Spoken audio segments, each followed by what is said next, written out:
Welcome back to Classical Music and NFTs. In the last episode, I discussed some of the technological aspects of digital scarcity and ways to design NFTs to help protect it. But, assuming that digital scarcity will inevitably be compromised and piracy will occur, we have to ask, what value will consumers put on authentic music NFTs if a less expensive, pirated version is available? It's the million-dollar question, and the fact is that nobody actually knows. First off, I want to remind everybody about that magical time in the early 2000s, before streaming had broken in on the scene, when we had CDs, but we also had the internet with digital downloads and iPods and iTunes and all that good stuff. And at that time, piracy was rife. But even in that era of CDs with digital downloads and piracy, musicians were making more from their recordings than we are now with streaming. So it stands to reason that we'll make more from NFTs with piracy than we do from streaming without piracy. We should keep that in mind. Second, we should think about counterfeit luxury goods.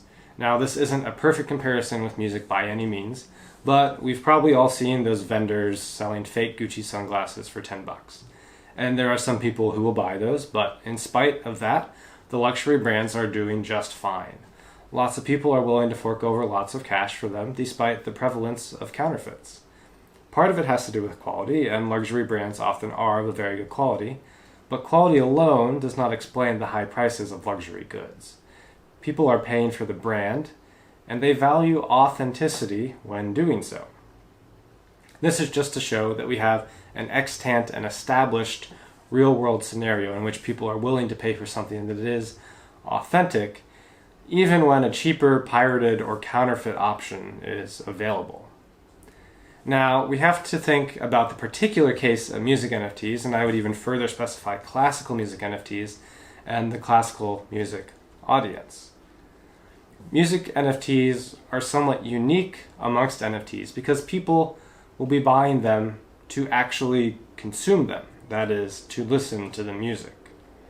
I think people will relate to music NFTs much like they did with CDs and digital downloads, not as speculative investments, nor as identity or status symbols, but just for the music itself.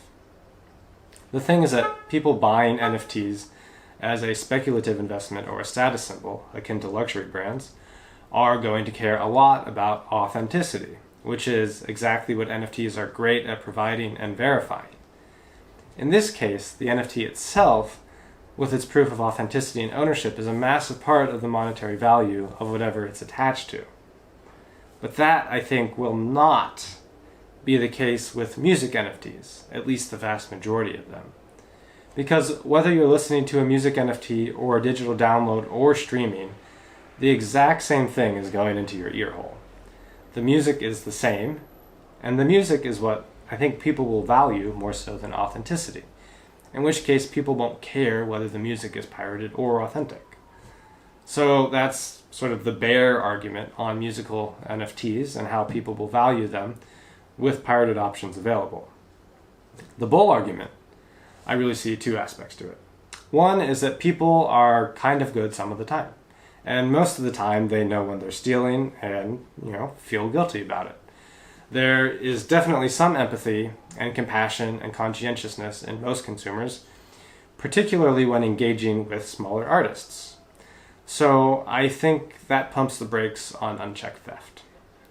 Second, what exactly are pirates going to do in our current digital landscape? Alright, so say you're a pirate. Arg! And you've ripped the audio file from a music NFT I created. What are you going to do with it now? Put it on YouTube or Spotify where you'll make tons of cash? Frankly, I don't think there's a whole lot of monetary incentive for the Spotify or YouTube route. There's also copyright strikes that get in the way, and of course, if I find someone putting my music up on a platform like that, I can alert the platform and have them take it down.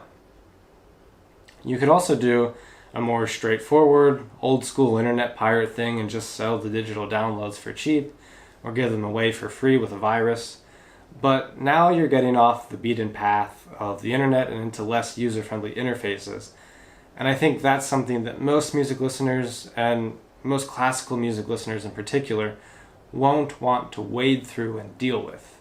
It's just too inconvenient and not worth the effort. Third option for your piracy career, you can rip an audio file and make a counterfeit NFT, which you try to trick people into buying.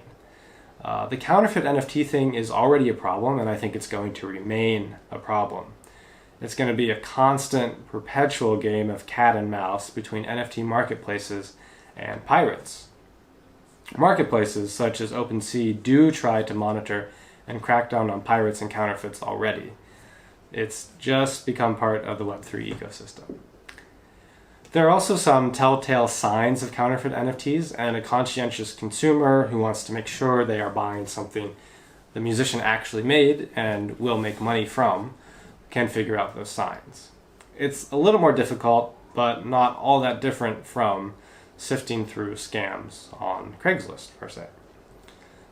But, this sort of piratey counterfeit stuff is only going to happen once your NFTs have been minted.